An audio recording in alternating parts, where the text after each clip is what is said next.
Yan, for today's video guys, luto tayo ng sinaing na tulingan guys.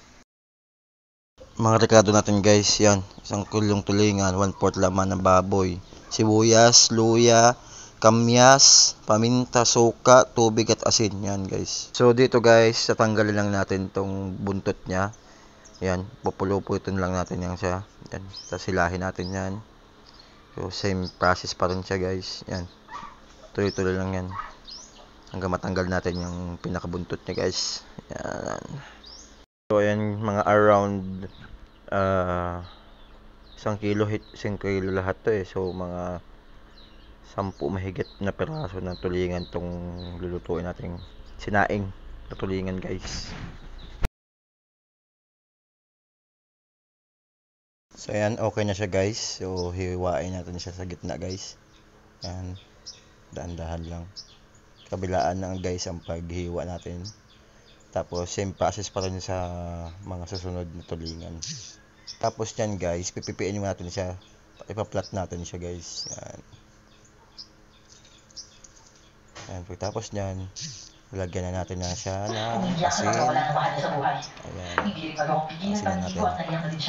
Naalala niya kung sakaling pamilya niya nasa posisyon ng kaibigan. Sa isang asin na natin yan guys.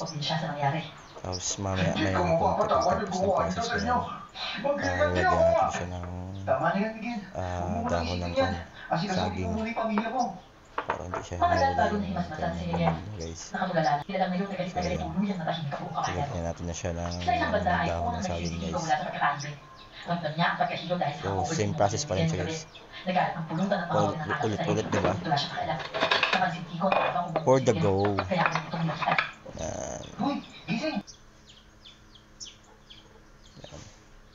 Hindi ko na pala pinakita lahat ng kwan. Tapos dito, hiwa tayo ng baboy natin guys. So lalagay natin sa pinakababa ng kwan natin, sinaing natin tulingan. Yan, hiwa-hiwa lang muna. So yan, matapos na tayong maghiwa ng ating karning baboy. So yan, first step na natin, nilagay natin ng dahon yan, saging, tsaka lalagay na natin yung ating baboy. Yan guys. Tapos isusunod natin dito yung ating mga rekado. Yan, yung sibuyas at ang luya at ang kamyas natin guys. Lalagay na natin yan guys sa taas. Tapos yan, ipapatong na natin yung ating tulingan guys. Yan, sa lansan lang natin na maayos. So hindi ko na pala pinakita, bali sobrang 10 yung tulingan natin na gagawing sinaing na tulingan guys. Yan lang. Yan, dyan pala guys, maliit lang na kaserola natin nilagyan ng ating tulingan guys. So pinagkasya ko lang niya ilagay yung mga tulingan natin guys. So ang next step natin guys, lalagyan natin ng suka guys. Yan, damihan natin ng suka guys para matagal siya mapanis guys. Yan. So pagtapos natin yan lagyan ng suka guys, lalagyan natin ng kamyas ulit sa taas. Yan. So sunod dyan natin guys, lalagyan natin ng paminta. Yan, paminta dapat nga ay buong na paminta, ay wala tayong buo na paminta. So yan, sunod lagyan natin ng tubig galing sa Cantingas River. Yan, yan, okay na siya guys, sinalang ko na sa ating lutuan guys.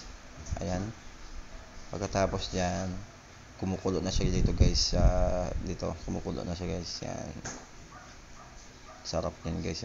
Sinaing na tulingan, paigahin lang natin siya guys. Yan, medyo kunti lang sa baon niya guys. So yan guys, plating na tayo ng ating sinaing na tulingan. Luto na siya guys. So bye bye.